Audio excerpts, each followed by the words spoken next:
You ever hear the sound of two car engines roaring right into your private driveway and just know your weekend's about to get ruined? Yeah, that's exactly how my Friday started at the lake cabin, my little escape from all the nonsense back in the city. I pull in, tired, hungry, ready for some peace. And there they are, Karen and her mom parked in my spots like they own the joint, grinning at me like I'm the one out of place. The sign overhead literally says private parking tow at owner's expense. Big, bold letters, sun shining right on it. But Karen just shrugs, leans against her car, and goes, "Relax, it's just parking. We'll only be here a bit." Her mom, Linda, is even worse, arms crossed, like she's daring me to challenge her. "Don't be so uptight. The HOA lets us use any space we want. You should be glad we even like this place." I swear that woman could pick a fight in an empty room. You know what I did? I didn't argue. I didn't shout. I just rolled my window up, parked a few feet away, and called my tow guy, had him on speed dial after the last time these two pulled this stunt. 20 minutes later, there's a tow truck in my driveway, Karen's face going from smug to, "Oh no," real fast. The driver just nods at the sign, says, "You're trespassing, ma'am," and hooks their cars. Karen's yelling about how I'll regret this. Linda's speed dialing every HOA board member she knows, but those cars are gone before she can get through. Now, the thing about people like Karen and Linda, once you stand up to them, they never let it go. And this was just the start. Let me back up a sec. Fill in some gaps. My name's James. I bought this cabin on a Michigan lake 5 years ago, thought I'd found my slice of heaven. Most neighbors are great, respectful, but not Karen and Linda. Karen's the HOA busybody type, always looks like she's on her way to a corporate board meeting, even when she's just walking that yappy little dog of hers. Linda moved in last year and immediately started bossing people around, thinking she could bend every rule, same as her daughter. I tried to ignore them, but it's like they got radar for anything they can complain about. First, the color of my shutters doesn't fit the aesthetic. Karen sniffed. Then fake noise complaints. Even said my friends were lowering property values. I figured I could outlast them, but parking became their favorite game, blocking my spots, forcing me to park on the street, acting like it was all some innocent mistake. The first few times I let it go. Then I put up those towing signs. Last straw was Karen telling me, "You should have gotten here earlier if you wanted to park." You know what I mean? Sometimes you gotta draw the line. So after the tow truck hauled their cars away, Karen and Linda were stranded fuming in the driveway, but the real show started later that night. I'm sitting by my fireplace when I hear footsteps on the porch. My heart's pounding. I peek out the window and see them huddled together, whispering, holding something. Suddenly, smashed glass shatters on the porch, cheap perfume everywhere. They'd thrown a bottle as some kind of message. My security cam caught the whole thing clear as day. Next morning, I'm at the HOA office showing Mr. Thompson, the manager, the footage. He sighs, "James, I'll handle it. But you know, they'll play victim." I tell him, "Not this time. I've got evidence." You'd think that would slow them down, right? Nah. Couple days later, Karen and Linda are back to their game, sunglasses on. "Even though it's cloudy," Karen smirks. "You think you're clever, don't you?" I just say I'm protecting my property and walk away. My neighbor Sarah, bless her, whispers that Karen's mad. She can't control me like she does the others. For a minute, it gets quiet, almost peaceful. Then I come home one night, and there's both cars again parked in my spots, but this time with cones and a handwritten HOA reserved sign. That's when I stopped playing nice, called the tow guy. Again he laughs, says, "These two again?" Karen tries to sit in her car to stop him, but the driver just shrugs. "We can tow it with you inside, but it's better if you step out."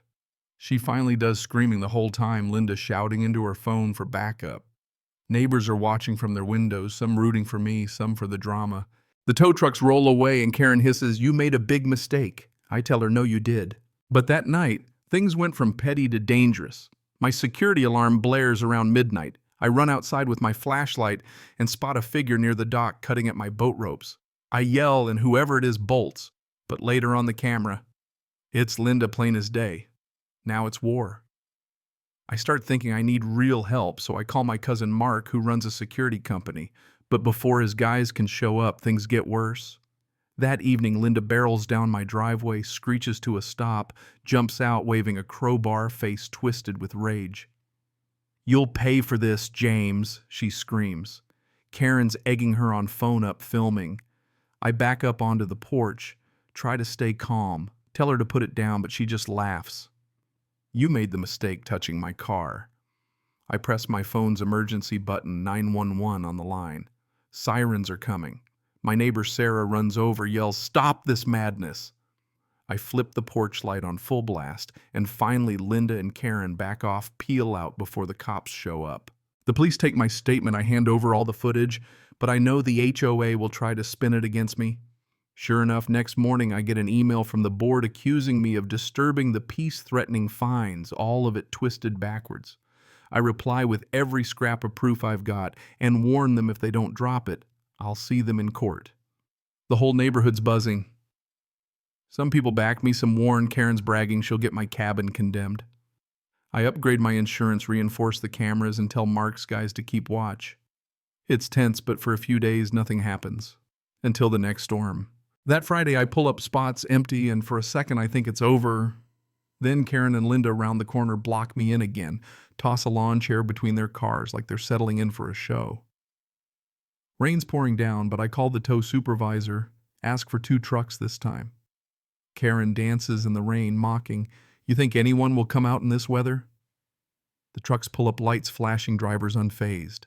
Linda screams it's illegal to tow in a storm, but they're gone a few minutes later, cars chained up and rolling away.